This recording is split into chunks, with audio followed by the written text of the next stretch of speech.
Oke, Bismillahirrahmanirrahim. Assalamualaikum warahmatullahi wabarakatuh. Bagaimana kabarnya teman-teman? Mudah-mudahan teman-teman semuanya dalam keadaan sehat walafiat. Amin, Allahumma amin. Hari ini ketemu lagi bersama Ustadz Faiz dalam materi pembelajaran fiqih dengan judul wajib dan sunnah sholat di bab sholat. Sebelum mulai pembelajaran, alangkah baiknya kita berdoa terlebih dahulu yuk.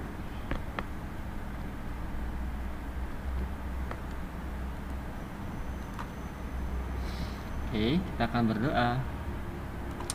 Sikap berdoa, tangannya diangkat, kepalanya ditundukkan. Bismillahirrahmanirrahim. Rabbi zidni ilman warzuqni fahman. Amin. Oke teman-teman, hari ini kita akan melanjutkan materi dari pekan kemarin. Kalau pekan kemarin, 2 pekan kemarin kita sudah membahas tentang tata cara berwudu, lalu dilanjutkan rukun dan syarat sholat. Maka di pertemuan ini kita akan membahas tentang wajib sholat. Oke teman-teman, ada yang sudah tahu wajib sholat itu apa? Oke, sini Ustadz Faiz akan menjelaskan. Wajib sholat yang pertama adalah niat. Niat di sini teman-teman, ketika sholat pastikan teman-teman diniatkan dalam hati untuk melaksanakan sholat. Bahwasanya sholat itu harus khusyuk, pikirannya tidak boleh kemana-mana. Lalu kita lanjutkan dengan niat membaca, niat sholat duhur atau niat sholat yang lain. Contoh di sini sholat duhur yang dilakukan secara berjamaah. Usolli fardhu duhri arba'a rak'ataini mustaqbiral kiblati azaan imaman lillahi ta'ala. Itu untuk menjadi imam. Kalau makmuman. Kalau sendiri lillahi ta'ala. Lalu yang kedua, mengucapkan takbir. Di sini mengawali setiap gerakan sholat kecuali i'tidal dan salam. Kenapa i'tidal dan salam tidak ada takbir?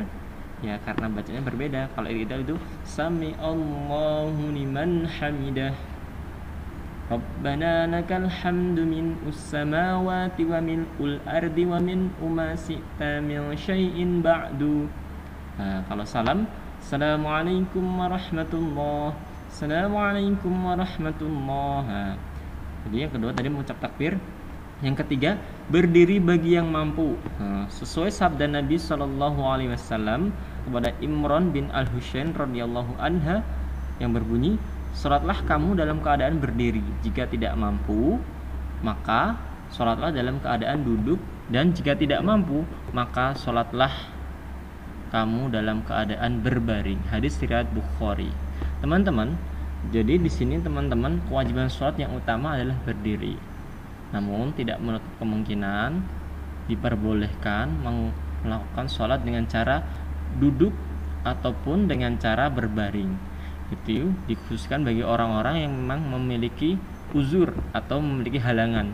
Contoh yang sudah tua, yang sedang sakit dan sebagainya, atau yang sedang di pesawat ataupun sedang perjalanan menggunakan bis atau kereta. Kan tidak memungkinkan kita untuk berdiri karena kemungkinan karena gerakannya ataupun dari segi keamanan, maka diperbolehkan sambil duduk. Yang keempat, membaca Al-Fatihah. Dalam sebuah sabdanya Rasulullah SAW berkata, tidak ada sholat bagi orang yang tidak membaca Al-Fatihah. Lalu kita lanjut. Yang kelima, i'tidal atau kembali berdiri dari ruku, yaitu mengangkat punggung dari ruku sehingga posisi kembali berdiri dengan syarat harus tuma'ninah sesuai hadis di bawah ini. Jadi tuma'ninah kemarin saya jelaskan bahwa tuma'ninah adalah berhenti atau diam sejenak setelah melakukan gerakan sholat. Kira-kira panjangnya seperti kita bertasbih, subhanallah. Tujuannya agar kita bisa melakukan gerakan sholat ataupun melakukan aktivitas sholat dengan khusyuk dan tidak tergesa-gesa. Dalam sabdanya yang berbunyi, An Abi Hurairah radhiyallahu anha qala Rasulullah sallallahu alaihi wasallam thumma rfa' hatta ta'dila qa'imah. An Abi Hurairah radhiyallahu anhu qala Rasulullah sallallahu alaihi wasallam thumma rfa' hatta ta'dila qa'imah. Riwayat Bukhari wa Muslim. Sesuai dengan hadis sebelumnya bahwa dari Abu Hurairah radhiyallahu anha berkata, bangunlah hingga berdiri tegak. Hadis riwayat Bukhari wa Muslim. Yang keenam adalah sujud. Sujud yaitu sekurang-kurangnya meletakkan kedua lutut, kedua telapak tangan dengan seluruh jari jemarinya, begitu pula dahi, hidung ditempelkan ke lantai atau alat sholat, dan menegakkan kedua kaki serta menghadapkan ujung jari kaki ke arah kiblat. Begitu pula dengan tumaninah dalam sujud. Jadi semua anggota yang ada ketika sujud yaitu telapak tangan, jari jemari, kaki, hidung, dan dahi semuanya menempel ke lantai ataupun ke alas sholat.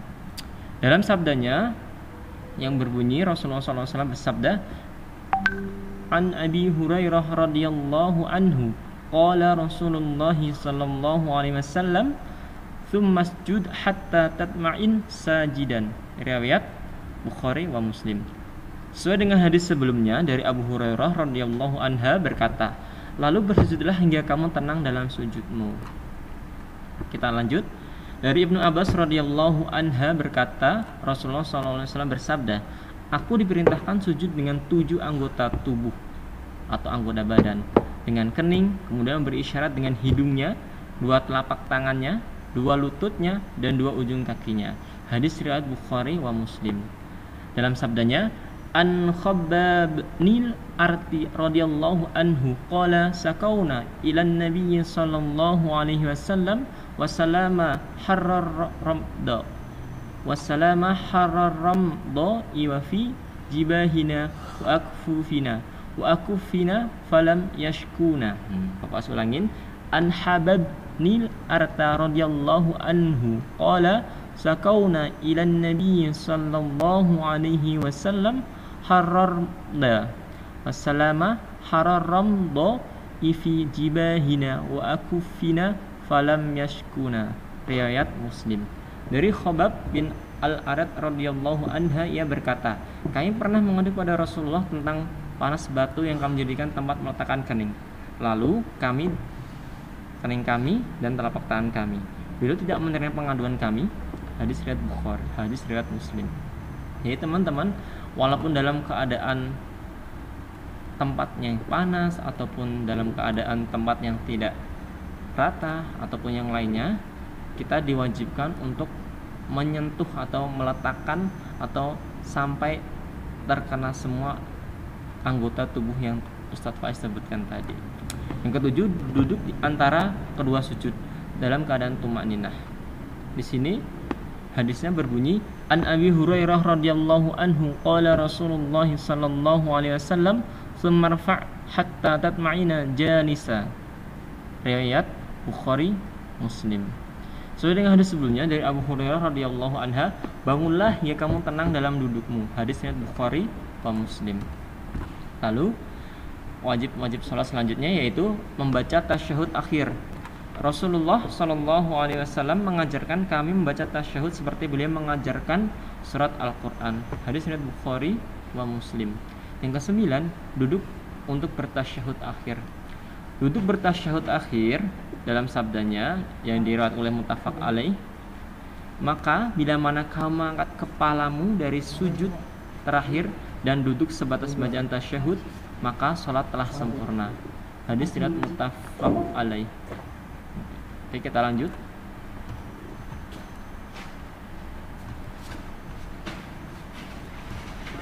Yang ke-10, mengucapkan salam, sekurang-kurangnya mengucapkan Assalamualaikum 1 kali.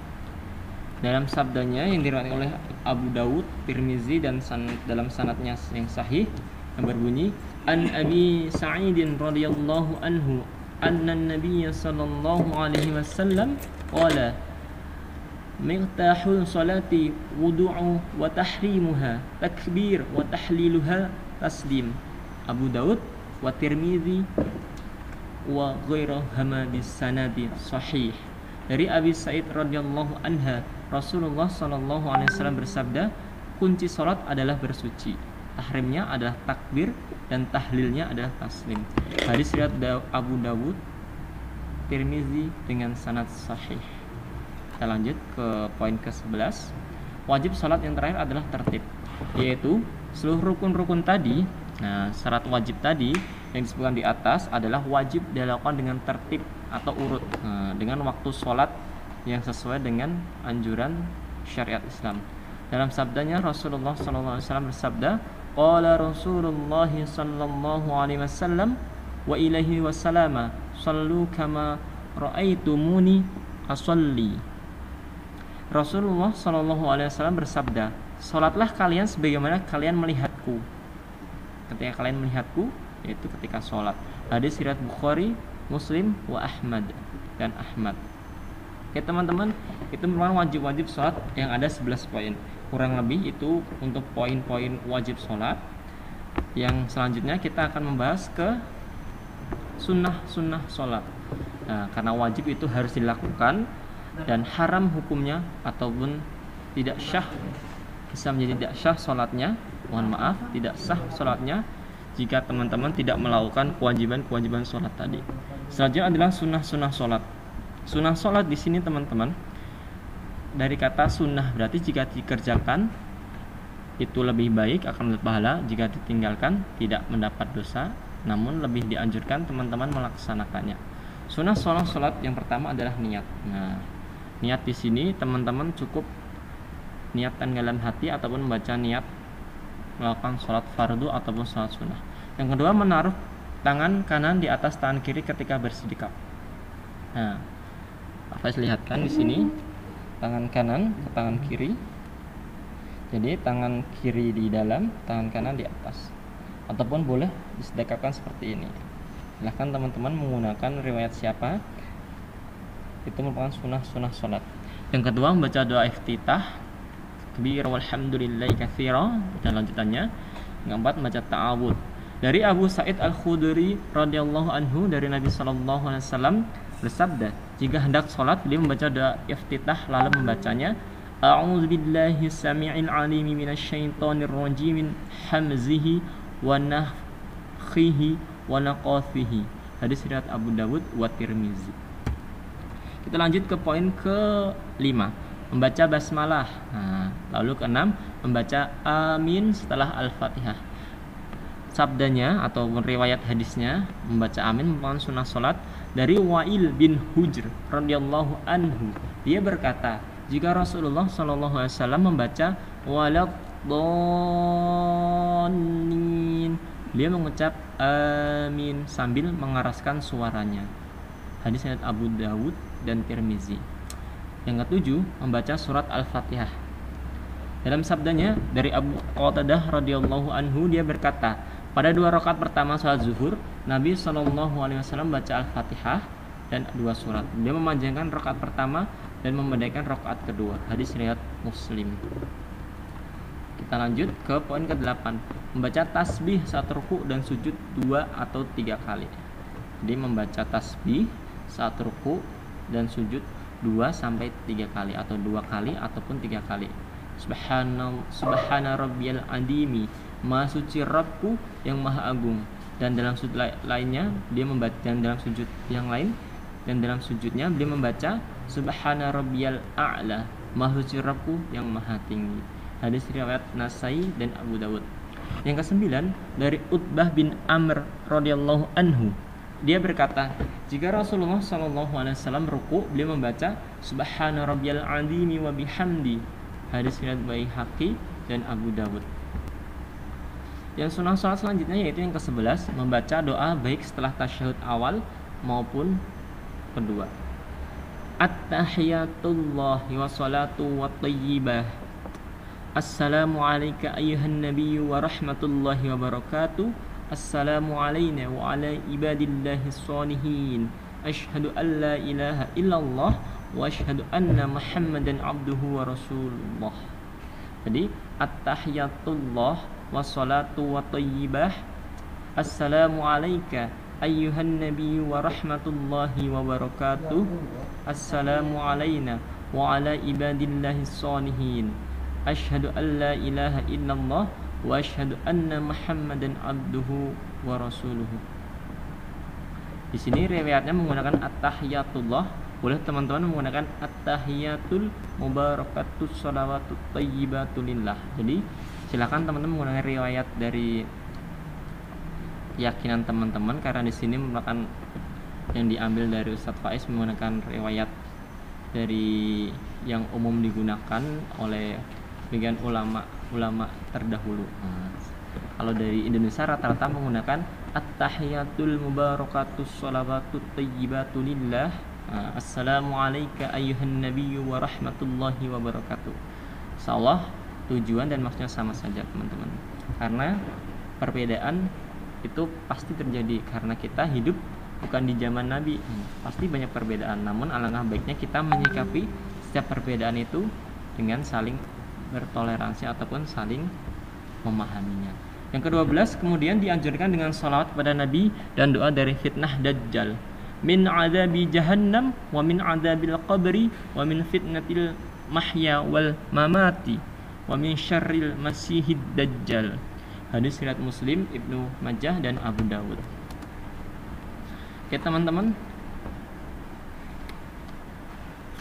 di sini ada penjelasan tentang hukum meninggalkan rukun wajib sholat tadi. Dalam pendapatnya ada dua versi, barangkali itu yang bisa Pak Faiz kutip. Yang pertama, pendapat pertama, jika seorang mengingat telah meninggalkan salah satu rukun wajib sholat sebelum ia melakukan gerakan sholat selanjutnya seperti tasyahud awal dan yang lainnya, kemudian ia mengingatkan ketika akan bangkit, ia boleh kembali duduk dan tidak perlu melakukan sujud sahwi. Sujud sahwi, apa itu sujud sahwi? Nanti kita akan bahas. Pendapat kedua, jika seorang mengingat telah meninggalkan salah satu rukun wajib sholat setelah ia melakukan gerakan sholat selanjutnya seperti lupa tasyahud awal dan lainnya, kemudian ia mengingatkan ketika sudah berdiri dan membaca Al-Fatihah, maka ia tidak perlu kembali duduk untuk tasyahud awal dan cukup melakukan sujud sahwi sebagai pengganti atau salah satu rukun wajib tersebut. Yaitu sujud sahwi ini fungsinya sebagai pengganti salah satu rukun wajib tersebut. Jadi pendapat pertama tadi adalah ketika ia lupa telah meninggalkan salah satu rukun wajib sholat sebelum ia melakukan gerakan selanjutnya. Dia udah melakukan tasyahud awal, dia lupa, belum sampai berdiri dia lupa, maka dia tidak perlu melakukan sujud sahwi. Lalu untuk pendapat kedua, ketika dia udah bangkit dari sujud tasyahud awal, dia baru ingat, dia boleh tidak kembali ke tasyahud awal tadi, namun dia melakukan sujud sahwi. Lantas apa sih sujud sahwi itu? Teman-teman di sini akan Mas jelaskan pengertian sujud sahwi. Secara bahasa, sahawi artinya adalah lupa atau lalai. Kalimat asyahwu fi syai'in artinya meninggalkan sesuatu tanpa sengaja atau tidak tahu. Secara istilah, sujud sahwi adalah sujud dengan tujuan untuk menambal kekurangan tanpa harus mengurangi sholat. Lalu tata cara sujud sahwi.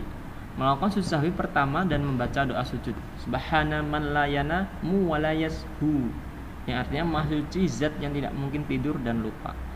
Yang kedua, duduk tanpa perlu membaca apapun, kemudian melaksanakan sujud kedua dengan bacaan yang sama seperti yang dijelaskan. Yang ketiga, setelah sujud kedua duduk. Yang ketiga, setelah sujud duduk kembali laku melakukan salam.